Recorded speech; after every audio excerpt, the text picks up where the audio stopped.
This state flower is sometimes called the mailbox plant. Do you know which one it is? Before I tell you, hey, I'm Ashley with Meadow Mountain, and I take state flowers and make designs like this that celebrate them. And today we're talking about South Carolina and the yellow jessamine. Sometimes you'll hear this plant called the yellow jasmine or the Carolina jasmine.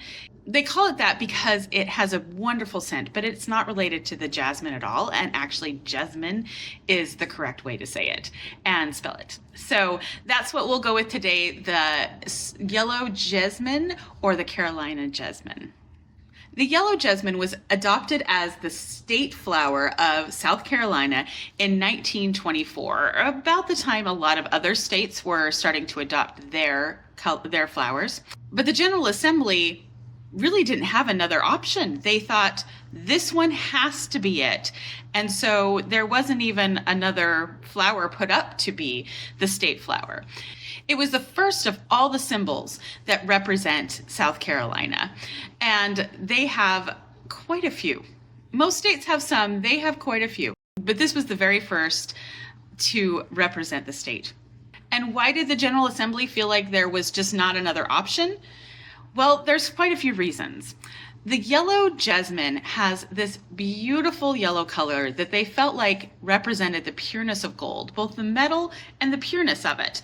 And it blooms at the end of winter with these bright yellow flowers. I actually saw a picture with it planted in an arbor, and so it was just this gold with somebody walking through. It was absolutely beautiful. I can understand how after a cold winter, just loving the look of this yellow flower. And so the fact that it comes back every year and it's the first flower that blooms after winter made them see it as they like the loyalty of it. And so that is another reason that they chose the yellow jessamine as their state flower. So let's talk about the yellow jessamine a little bit. It's native to the southeast, and so not a lot of people have seen it. It is a evergreen vine that can grow to about 20 feet long in perfect sunlight conditions.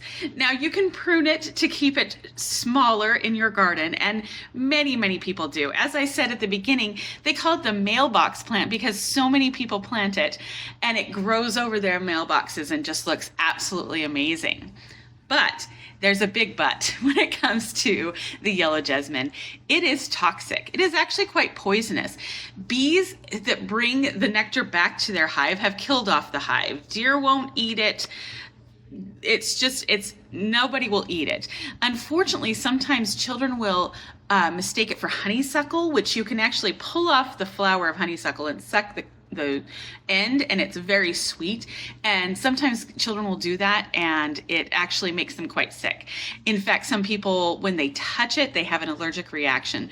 So they recommend when you have a yellow jessamine in your garden that you make sure that it has a sign, that people know that it's not a honeysuckle, that people know to not eat it. But it is an absolutely beautiful flower that grows throughout the state of South Carolina. I love to tell you these stories of how the state flowers came to be. This one is kind of a no-brainer. There's no real big story, but it's an interesting plant and one that I hadn't seen before because I'm not from the Southeast. And so I just think it's amazing to find out what these different state flowers are. So tell me, what do you think about this one? Did you like the story? Have you ever smelled one? I hear they smell amazing. So check back next week for another story about state flowers.